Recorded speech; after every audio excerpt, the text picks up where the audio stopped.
Hello hi, నేను ఈరోజు noodles గురించి ఎక్స్ప్లెయిన్ చేస్తున్నాను. ఫస్ట్గా నూడిల్స్ తీసుకుందామండి. ఈ నూడిల్స్ మనం కొంచెం ఫుల్గా వాటర్లో వేసుకొని మనకు డ్రై చేసుకునే విధంగా ఈ విధంగా చేసుకోవాలి. ఈ విధంగా చేసుకున్నట్లయితే ఫ్యాన్ కింద కొంచెం విడివిడిగా వచ్చేటట్టు ఆరబెట్టుకోవాలి. ఆరబెట్టుకున్న దాన్ని మనం ఇప్పుడు పక్కన పెట్టుకొని ఇప్పుడు బాండిల్ తీసుకొని బాండిల్లో మీకు తగినంత ఆయిల్ తీసుకోండి. ఆయిల్ లైట్గా వేడిగా అవుతుంది. వేడిగా అయిన తర్వాత ఒక్కొక్క ఐటెం క్యాబేజ్ నేనైతే ఒక 3 kg క్యాబేజ్ తీసుకున్నాను. మీకు 1 kg, హాఫ్ కేజీ, 1/4 kg అనేటట్టు విధంగా తీసుకోండి. ఇప్పుడు బీన్స్, క్యారెట్ రెండును మిక్స్ చేసి వేస్తున్నాను. ఎందుకంటే ప్రతి ఒక్కటి మనం నీట్గా కడుక్కోవాలి. ఎందుకంటే అందులో డస్ట్ ఉంటుంది, మట్టి ఉంటుంది కాబట్టి నీట్గా కడుక్కోవాలి. ఒక్కొక్క ఐటెం నిదానంగా కొంచెం కొంచెంగా వేస్ట్ కాకుండా చూసుకోండి. ఇప్పుడు క్యాప్సికమ్ అయితే వేస్తున్నాను. క్యాప్సికమ్ ఆ విధంగా అయితే కట్ చేసుకోవాలి, మనకు తగినట్టుగా ఉంటుంది.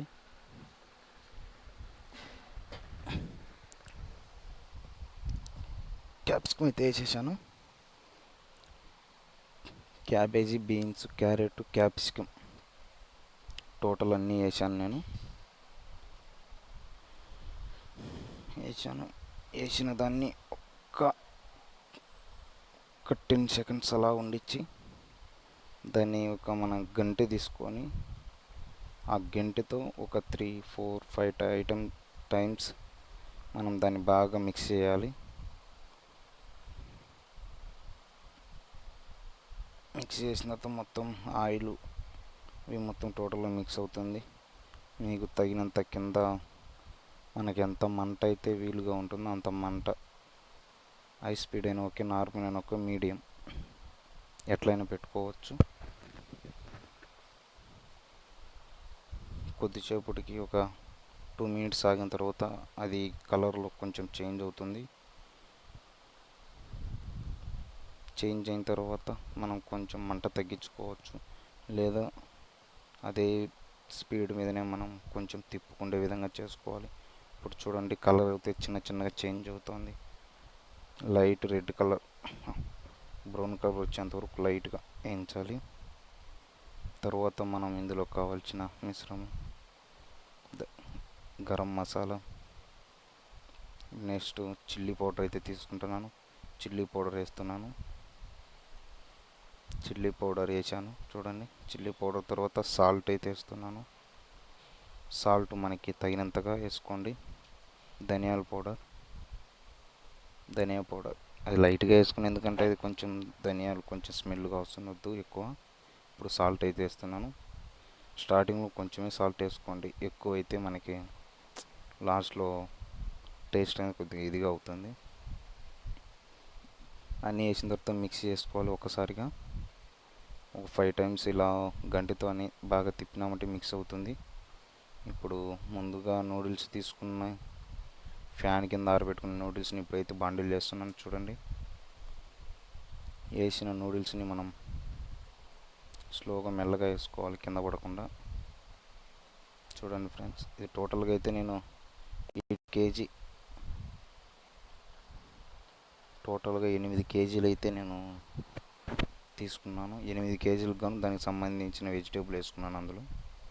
ఇప్పుడు కొంచెం కొంచెంగా మిక్స్ చేయండి స్లోగా, ఎందుకంటే నూడిల్స్ పెద్దగా ఉండాలి కదా, ముక్కలు కాకుండా. అందుకోసమైతే నేను ఈ విధంగా మిక్స్ చేస్తున్నాను.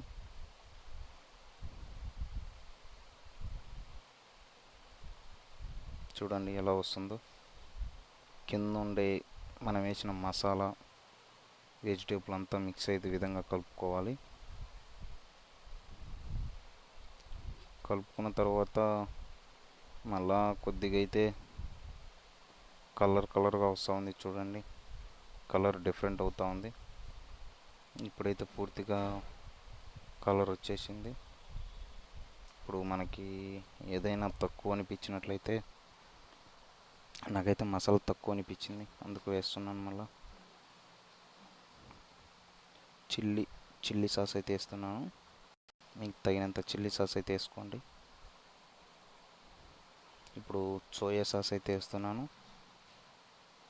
సోయా సాస్ చూడండి, సోయా సాస్ చిల్లీ సాస్ రెండు కలిసినాయంటేనే మనకి నూడిల్స్ కానీ ఫ్రైడ్ రైస్ కానీ ఇవన్నీ బాగుంటుంది, లేకుంటే కొంచెం డిఫరెంట్గా ఉంటుంది. ఇవి పడితేనే కొద్దిగా టేస్టీగా ఉంటుంది, స్పైసీగా.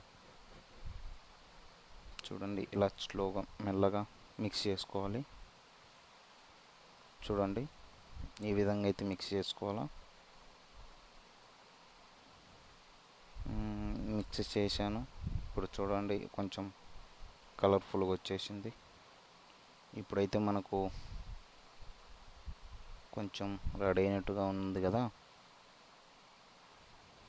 అలా కలుపుతూనే ఉండండి, ఎందుకంటే ఇప్పుడు వేసిన సోయా సాస్ చిల్లీ సాస్ రెండు బాగా మిక్స్ కావాలి.